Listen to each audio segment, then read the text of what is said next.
Another big story that we're tracking here on headlines today is the release of 2611 mastermind Zakir Rahman Lakhvi. Hours after India launched strong protest with Pakistan over Lakhvi's release, Islamabad blamed New Delhi for inordinate delay in extending cooperation in the trial. Islamabad claimed that non-cooperation by New Delhi complicated the case of Lakhvi and weakened the prosecution, leading to his release. 55-year-old Lakhvi, who is a guided the 10 LED terrorists from a control room in Pakistan during 2611, walked free yesterday after being under detention for nearly 6 years. Yesterday, Indian envoy in Islamabad met Pakistan Foreign Secretary to protest Lakhvi's release. Islamabad has been told that this is the most negative development so far as bilateral ties are concerned.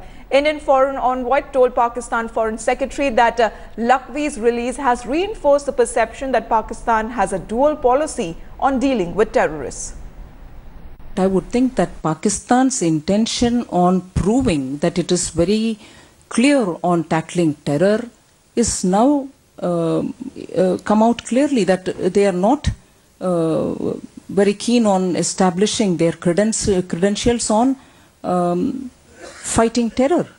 So however much they would claim, the speed of the trial, the duration of the trial, the progress of the trial are all matters on which Indian government has repeatedly reminded Pakistan that they have to walk the talk, and they hadn't done. And today they've gone to this extreme of much before the trial has even gone its full course, the person is released. The French delegation raised the issue of the unfortunate release of the terrorist Mr. Zakir Rahman Lakhvi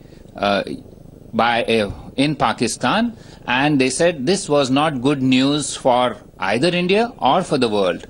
They strongly expressed their solidarity for India as it tackles this scourge of terrorism, which knows no boundaries. And joining me live for more on this story is Headlines Today's Jugal Purohit, who is reporting live from the national capital, and from Islamabad is Hamza Amir. Hamza, as we just heard the MEA spokesperson Saeed Akbaruddin saying that it's very unfortunate news that 2611 mastermind Zakir Rahman Lakhvi has been released. But it seems that Pakistan is not at all concerned about terrorism, despite so many times that it has maintained that it played the victim card, that terrorism on its soil, Pakistan is the first victim. But it seems that Pakistan is not serious about what it says.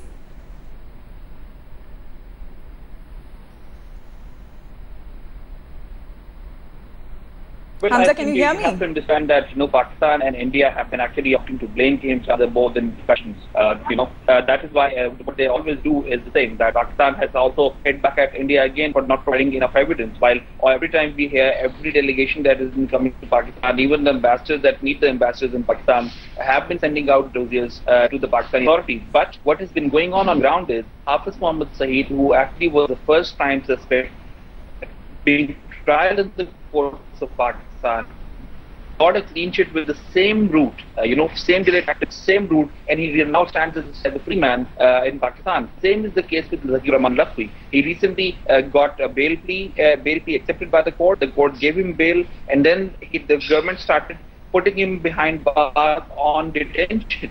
And detention does not mean that he's been put on trial back again, or he's been actually convicted as a culprit. The government actually played its delay tactics as much as possible. But when the court actually acted on and challenged the government decision, he's again a free man to walk on bail right now. And ultimately, you might see it happening that Zakir Rahman Lakhvi also will get clean sheet because of lack of evidence as per the courts of Pakistan, and he will also be a free man. So Pakistan government on one side, plays it smart when it says that it is the first victim of terrorism being operated from Pakistan, inside Pakistan, and it actually suffers to it. It actually fails to understand that terror groups that relate to Zakir Rahman Lakhvi and Hafiz Mohammed Saeed and other terror elements of this sort that are Indian concerns are actually part of the terror outfit that they actually have to fight against.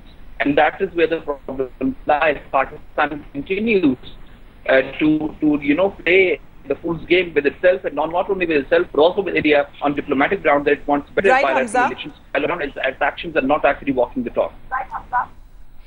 Jugal, coming to you, we just heard Hamza there, but now in turn Pakistan has put the blame on India, that saying that inordinate delay in the procedure took a lot of time and that weakened the prosecution. I mean, how palatable is this explanation by Pakistan?